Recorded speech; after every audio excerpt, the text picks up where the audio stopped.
Okay, hello to everyone. Let's start. Over the past 3 decades, the transition economies of the Western Balkan countries have undergone a moderate, let's say, degree of integration with the European economic and institutional framework. Well, of course, geographic proximity to the Eurozone and the predominantly Western orientation of social and economic policies and periods of relatively stable economic growth have all contributed positively to this process. Collectively, these factors have facilitated and encouraged the region's gradual integration into European structures. On the other hand, migration in the Western Balkans spans political, economic, and social domains. Mass out migration began with the wars of the 1990s and continued through the transition period, but accelerated again after 2010. Migration represents a significant driver of economic development in the Western Balkans, with nearly 5 million individuals born in the region currently and residing abroad. The patterns of mobility have profoundly shaped the economic landscape of these countries. Migration influences multiple dimensions of life, including labor market dynamics, the availability of skills and human capital, household welfare, and broader patterns of social cohesion. At the same time, the region faces a dual challenge, let's say, the persistence of substantial migration alongside increasing labor shortages. Addressing this evolving trend requires, obviously, well-coordinated national policy responses as well as strengthened regional cooperation.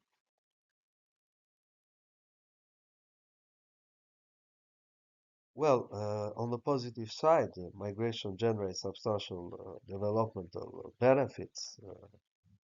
Remittance inflows bolster household welfare and consumption. Networks, on the other hand, migration networks facilitate trade, investment, and knowledge transfer. And return migration can introduce skills that stimulate, let's say, local economic activity. In many contexts, immigration has also relieved short-term unemployment pressures as well as enabled households to diversify income sources, thereby reducing poverty and increasing resilience to economic shocks. Conversely, sustained high emigration rates have produced serious drawbacks for the Western Balkans, including pronounced brain drain and sectoral skill shortages, accelerated demographic aging, strains on public service provision, and so on. Addressing these challenges while amplifying the developmental gains requires coordinated policies that actively engage the migrants, let's say, stimulate productive return and investment, and strengthen education and labor market institutions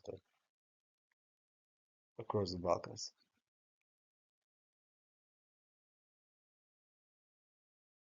Well, we can identify two different approaches for the study of migration in the literature, mainly affected by both Ravenstein and Lee, respectively micro and macro. Let's say the first is individual and the second is structural, which are both part of neoclassical economics.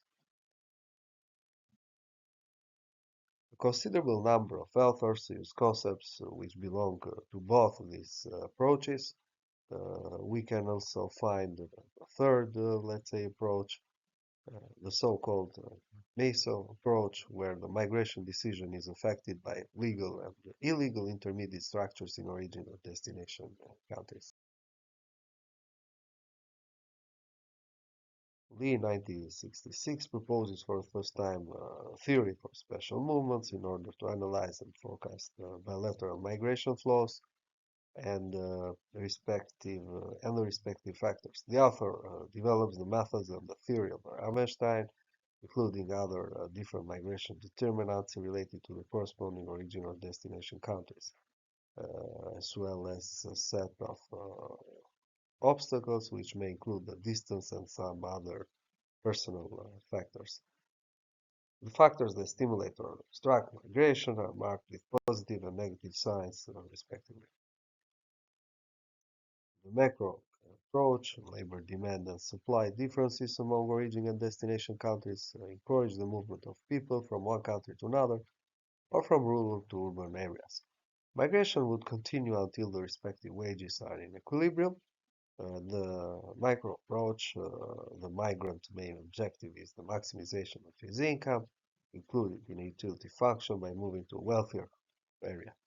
This theory does not consider other migration factors, including personal safety, racial, religious, or sex discrimination, and so on. According to Face, the so-called Meso approach is situated among the micro and the macro approaches, and it is concentrated on the social linkages between classes, families, and formal or informal groups. Goss and Lindquist study the different methods for study of labor migration, concentrating on the network theory. The authors emphasize the existence of vast networks of mediators whose objective is to maximize their individual profit. Gulmoto and Sandron investigate rural-urban labor migration in developing countries. The authors analyze migration as an institution, and through this method it is possible to describe the routes and networks that helping people movements. Sandel investigates the family decision to migrate, while Mincer also takes into account the family to study people movements, confirming the total positive effect of migration. Individuals benefit more than family members from migration, uh, whereas the new economics of labor migration considers migration as a household decision. Macy, 1990, studies the cumulative causation theory to analyze migration flows. According to his theory, the increasing number of immigrants contributes to the enlargement of connections among existing potential migrants and the accumulation of further social capital. Well, in recent years, empirical research has confirmed the interplay of micro and macro level factors in Western Balkan migration. According to King and Gadeshi, migration from the Western Balkan countries is influenced by a mix of push and pull factors operating at different scales, from a personal motivation to microstructural, economic, social, and political forces. Key drivers include high unemployment, low wages, social security, underperforming education and training systems, limited access to effective healthcare, a challenging business environment, as well as corruption. Mala and Derubertis, 2017, estimate an original statistical model for Western Balkan migration flows. The number of international migrants depends on variables associated with the origin, variables associated with destination, and other variables that approximate the distance between countries.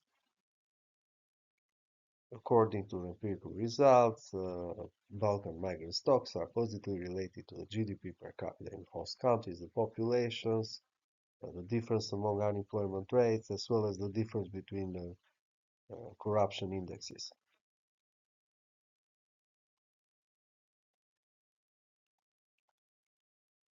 Well, on the other hand, Gara and Fetai empirically examined the factors driving the growth of migration rates in Western Balkan countries. The results indicate that high levels of unemployment in the region are the primary driver of increased migration, highlighting the significant outflow of labor from these countries. Political variables are found to have a statistical significant role in mitigating migration, while the level of corruption, in this case, does not exhibit a statistically significant effect. Whereas, according to Mara and Landisman, the high outward mobility that has characterized Western Balkan countries for 3 decades can be seen as closely linked to labor market imbalances, as well as to low utilization of human capital over time. Well, in this case, the respective, let's say, empirical results confirm the statistical importance of wage gaps and their changes as a pull factor for driving migration flows. Overall, many past empirical studies agree that deep structural imbalances in origin countries, including high unemployment, low wages, and underutilized human capital, combined with better opportunities abroad, fuel migration from the Western Balkans. These findings echo classic migration theories, underscoring that adverse home conditions and attractive conditions abroad jointly determine the observed migration patterns. In practice, migration flows from the region tend to follow established networks toward countries offering higher economic returns, aligning with these theoretical expectations. So, migration continues to shape the Western Balkans profoundly. The large diaspora brings both benefits, substantial remittance flows, and networks that can foster trade, investment, and skill transfers.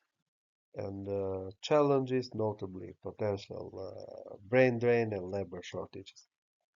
Put simply, Western Balkans immigration has been driven predominantly by push pressures at home combined with favorable pull conditions abroad. EU integration obviously, let's say, adds another dimension, closer ties with Europe from expanded visa-free access to eventual EU membership could stimulate outflows unless offset by domestic reforms, while further integration may raise migration, productivity boosting reforms can counterbalance population loss. EU-style, let's say, structural reforms, improving rule of law, fighting corruption, upgrading education and infrastructure can raise local incomes and jobs, making migration a matter of choice rather than necessity. Western Balkan governments must continue enhancing economic opportunities, strengthening skills training, improving health and pension systems, and making business environments more attractive for youth and returnees. At the same time, they should actively engage their diaspora to convert migration into development asset. Thank you.